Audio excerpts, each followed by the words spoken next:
And now, the deciding factor... It's not actually. I already won. Yes. Yes, you have.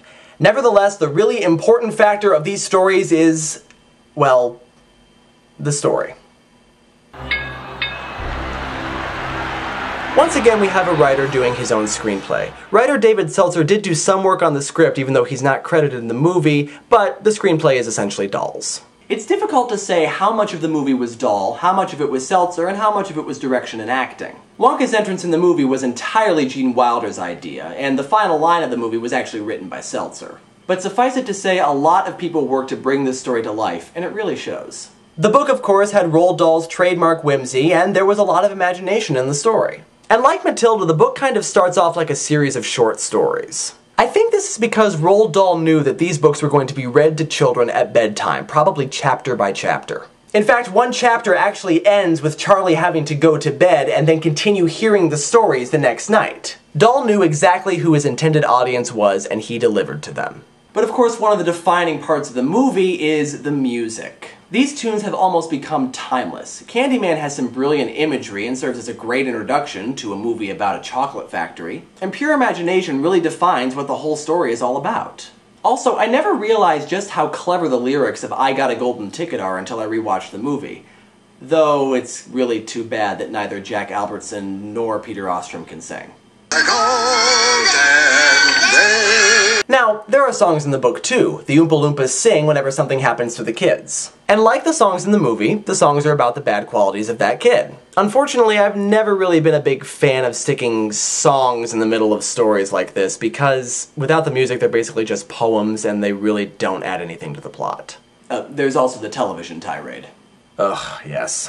In the last song, after Mike TV has been shrunk, the Oompa Loompas, of course, sing about constant television watching. And boy, does Roald Dahl get on his soapbox for this one. This song is 10 times more vehement than any other song in the book and basically denounces television altogether. I mean, the other Oompa Loompa songs are just fun, but this is actually a really angry song. To say nothing of the fact that the message of the song is stop watching television and read a book, which essentially means that Roald Dahl is preaching to the choir. The Oompa Loompa songs in the movie are a little more compact, a lot shorter, and a lot more memorable, managing to make the same point as the songs in the book without going on and on about it. However, the book's storyline is a little more coherent, especially in the beginning. Though it shares all these stories, it sticks with Charlie and the factory. We hear about what's going on in the rest of the world from newspapers that the father brings home. So Charlie is always in the picture, while the movie cuts away to humorous vignettes.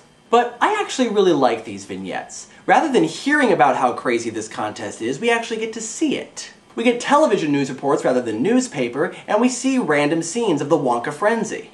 These scenes are short enough so as not to distract from the story, and they're actually pretty damn funny, managing to capture not only Dahl's whimsical view of the world, but also an exaggerated view of what really happens when a contest like this occurs. I especially love how invested all these news reporters are in the whole thing, treating it like some groundbreaking event, like a war or an election. But again, probably the best thing that the movie did was add an antagonist, someone who could tempt Charlie into acting against Wonka.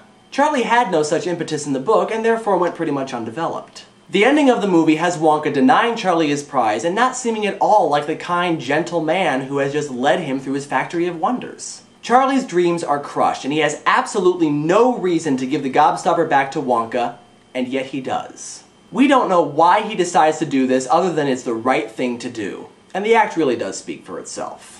While both stories are good, the movie gave us something that the book did not, a well-developed protagonist and actual conflict. The movie combines the brilliance of Roald Dahl's original story with the ideas of other brilliant storytellers to give us something truly remarkable.